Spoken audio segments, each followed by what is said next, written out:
जय मेरी जो बात होगी, आप लोगों ने यहाँ पर सभी तरीके सुने। मैं आदिवासी एकता परिषद का वरिष्ठ कार्यकर्ता होने के नाते मैं सिर्फ आदिवासी एकता परिषद के तत्वाधान में बात रखूंगा कि ये जो 33वां सांस्कृतिक एकता महासम्मेलन, तो हम 1, 2, 3, 4, 5 करके अब 33वें साल में पहुंच चुके हैं। यहां पर जो जितने भी साथी आते हैं सभी क्षेत्रों से आते हैं। एकता परिषद से कोई न कोई उम्मीद लेके आते हैं, ये निश्चित बात है। पर जैसे एकता परिषद जो चाहती है आप सब लोगों से, समाज को बचाना, कोई भी तरीके से बचाना, उसको राजकीय तरीके से बचाना, सामाजिक तरीके से बचाना, आध्यात्मिक तरीके से बचाना, ये सब कोशिश कर रहे हैं। तो मैं जो बात बोलने वाला हूं, हम कोई जोड़ने के लिए, एकता परिषद के कार्यकर्ता घर घर जोड़ने के लिए कभी कतई निकले नहीं है, ये बात सब जानते हैं। फिर भी आप लोग यहां पर आए हैं, इसका अर्थ यह है कि आप एकता परिषद पे उम्मीद रख के आते हैं, ऐसे कोई नहीं आता है। तो मैं हमेशा ऐसे छोटे बड़े शेर से अपनी बात को चालू करता हूं कि इतने साल हो गए, हम कहीं कहीं बिखर गए, किसी किसी के हो गए, जिसके नहीं होना था उसके भी हो गए। तो आते वक्त आप लोगों को कैसा लगता होगा कि अभी सब छोड़ के न यहां अपने अपने अपने घर में आके बैठने का कैसा लगता होगा। तो ये जो बात है, कई सालों से अपने इलाके में अनेक ऐसी विचारधाराओं का आक्रमण हुआ, जिससे हमारी जो असली पहचान है वो खत्म होने की तादाद पे, या कोई खत्म ही हो गया है। यानी वैचारिक लेवल पे हम समाज के लिए जीरो पे आके खड़े हो गए, स्थिति में भी हम लोग आ गए। तो ऐसे में एकता परिषद के साथ जुड़ना यानी क्या? कोई घर को जोड़ने के लिए नहीं आएगा, पर एकता परिषद के तत्वाधान में जुड़ना यानी क्या? तो यहां पर प्रकृति सुरक्षा की बात आती है। तो इसका अर्थ यह है कि लोग तो कोई कार्यक्रम के प्रोजेक्ट लाके, ये करके वो करके, पर आदिवासी समाज जो है वो प्रकृति से मोहब्बत करता है, प्रकृति से प्यार करता है, प्रकृति को मां मानता है। इसलिए मेरा कहने का है, दूसरा कोई बताए तो हम पेड़ लगाएंगे, ऐसा नहीं। आदिवासी एकता परिषद के साथ जुड़ना है, एक पेड़ लगा दो।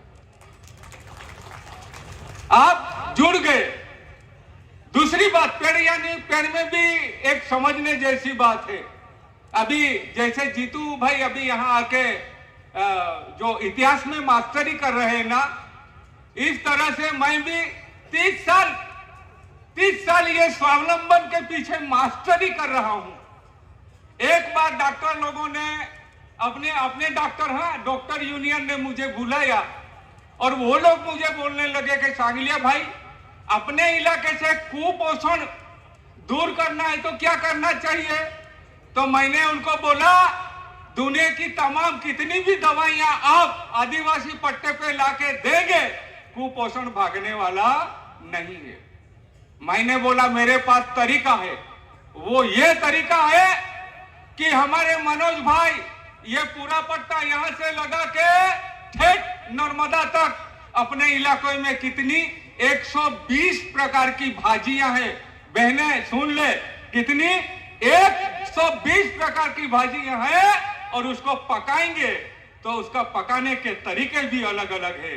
और जो इस शरीर को चाहिए तमाम तत्व ये धरती से मिलने वाली चीज भाजियों के जरिए शरीर में जाएगी, कुपोषण भाग जाएगा।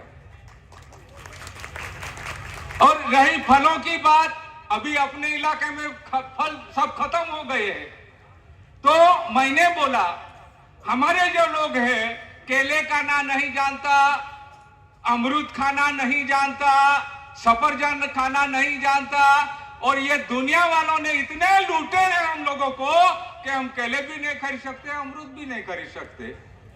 बाजार से जाते हैं पर हमारे खिस्से में कुछ नहीं होता, तो खरीदेंगे कैसे? तो मैंने और आप सब लोगों को मैं बताता हूं, फलों के पेड़ लगाना चालू कर दो और सब सब्जियां खाना चालू कर दो, कुपोषण गायब। कोई बाहर से भगाने के लिए आएगा तो नहीं जमेगा, नहीं तो धीरे धीरे हम टट्टू हो जा रहे हैं। टट्टू होने के साथ में ठिंगड़े भी होते जा रहे हैं, और उम्मीद करेंगे लड़ाई करने की, तो कहां से लड़ाई करेंगे? तो ये जो स्वावलंबन वाली बात है, स्वावलंबन। तो दूसरी जो बात है कि आप ये कार्यक्रम चालू कर दो। दूसरी बात है, अगर आपको आदिवासी एकता परिषद के तत्वाधान में रहना है तो इलाके की तमाम परंपराएं, यहाँ की अलग परंपरा है, हमारे यहाँ की अलग परंपरा, राजस्थान की अलग परंपरा है, झारखंड की अलग अलग परंपरा है, वो परंपरा को कबूल कर लो, कबूल कर लो अपनी परंपरा को। एकता परिषद के साथ जुड़ गए और एकता परिषद के तत्वाधान में आ गए। ये सिंपल बात है, पर कोई छोड़ने के लिए तैयार नहीं है, क्योंकि बहुत ऊपर चढ़ गए हैं। तो समझने जैसी बात है। हम जैसे बुजुर्ग जो लोग हैं, अंतिम सत्य जिसको बोलते हैं वो बोलते हैं कि शोषण, आज सामाजिक रूप से जो हमारा शोषण हो रहा है, वो शोषण इस तरह से हो रहा है कि हमारी परंपरा छोड़ने से हमारा शोषण हो रहा है। इसमें लड़ाई की जरूरत नहीं है, अमल की जरूरत है। मेन जो चीज है वो कोई नहीं बताता, अमल की जरूरत है। खाने में अमल, पीने में अमल, पहनावे में अमल, हर चीज में जिस दिन आपने अमल चालू कर दिया, आप एकता परिषद के साथ जुड़ गए। ये बात है। ऐसी कई बात है कि तेरी गलियों में आने से, आप लोग सब वही हालत में है कि तेरी गलियों में आने से दुश्मनी हो गई जमाने से। है कि नहीं? ये पूरी पार्टियां, पूरे पंथ, पूरे धर्म जा चुके हैं ना। तेरी गलियों में आने से दुश्मनी हो गई जमाने से, और तेरे कदमों में झुकने से दोस्ती हो गई जमाने से। देखो कैसे हम एक दूसरे से मिल रहे हैं। तो समय कम है, ऐसी लंबी बातें हैं, पर क्या है, दूसरों को भी चांस देना, इसलिए माफी चाहता हूं सबको। आपकी जय। बहुत बहुत धन्यवाद दादा, आपने जो है बहुत अच्छे। अभी मैं अगले वक्ता के रूप में